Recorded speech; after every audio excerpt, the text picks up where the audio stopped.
Thanks for logging on to Wayne.com for another edition of Inside the Zone. Alongside me, as always, Tom Davis of the News Sentinel, or I could say I'm always alongside him. We could say it that way, either too. way. Either way, we're talking high school football. It's Week 8, and we've got a bunch of Week 7 games that had a lot of intrigue to them, and I think we learned a lot about some of the football teams in our area. Most decidedly, I think Bishop Dwenger, even though they lost to Indianapolis Cathedral 47-30 at home, we saw that they bounced back from that 39-point loss to Wayne, and I was actually relatively impressed with the Saints on Friday night. I know you were at that game. Yeah, they look pretty good on both sides of the ball. I know Cathedral scored a lot, but Cathedral has a lot of playmakers. They have a really good quarterback. They have a wide receiver going to Ohio State, a tight end going to Ball State. So you're not going to shut Cathedral down.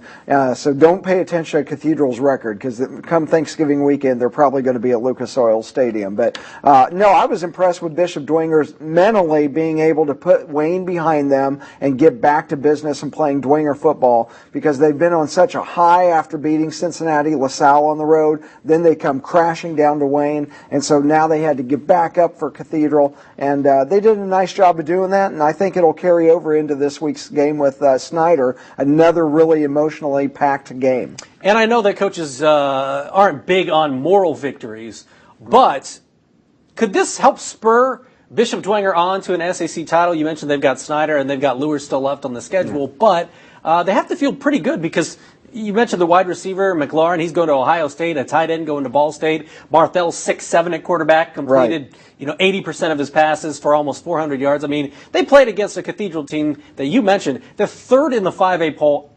I can't believe there's two teams in the state better than them in 5A. Yeah, they looked really, really good. And I was joking with Colin Barthel, their quarterback, afterwards. I think they've played everybody short of the Patriots this year. I mean, they've really played a bunch of Midwest powers, and they don't even concern themselves with their record. They talked about that after the game. They're just worried about the postseason and playing the best football they can play come tournament time, and they will be, and that's why they'll be a force in the state. But I tell you what, Dwenger did really better than I've seen him do this year.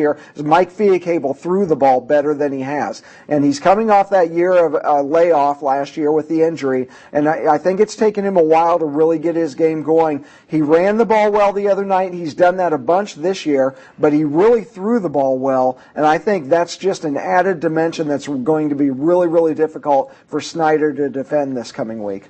Moving on to the NHC, there was a huge game out at Dave S. Walter Memorial Field last week, and that was Carroll against Homestead. Always a good battle, although it had belonged to Homestead the last decade, but Carroll comes out on top 51-34.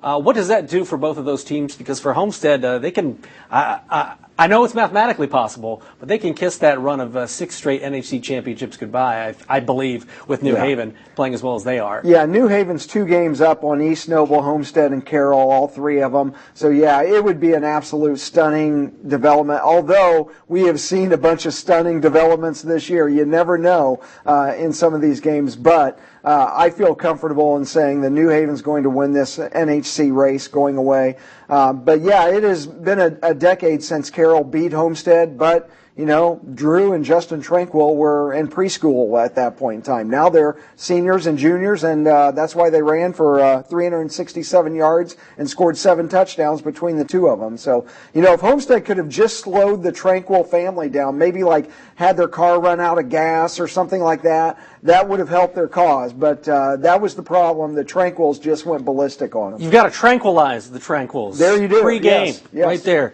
Little shot to the neck. Speaking of a shot to the neck, Woodland was in the mix for an ACAC championship. One of the best teams Woodland's had in quite some time. A 14-7 game at Leo. I think that was the only. There was a deluge out there. I know our man Joe Whalen was out there, so the field was a little bit wet. Running was at a premium. But I think we learned a little bit about Woodland, and also that Leo, in a close game, they can pull it out, because they haven't had a lot of close ones this year. Well, really, the difference in this game was Woodland had one guy, Jalen Bennett, that could run the ball, whereas Leo had 2 guys in Jordan Hissong and Logan Leiter that could run the ball effectively. And you're right, in that weather condition, running was at a premium. But those 2 teams like to run the ball anyway, so they're not a big passing offense, either one of those teams. But that was the difference in the game. Leo had a couple of guys that could really pound the rock and take advantage advantage of the Woodland defense and just managed the clock. And once they got the lead, they just ran the ball and held on to it. And there weren't any big critical turnovers in this game. And so Leo is on their way to a 9-0 perfect regular season. They have Garrett and at Bluffton the next 2 weeks, so I feel comfortable in saying Leo will stay undefeated. But, kudos to Woodland. They are going to end up winning 6 regular season games this year, more than likely, which is the most since 2005. So Sherwood Haydock, we saw him work magic at Harding. He's doing the same thing at Woodland.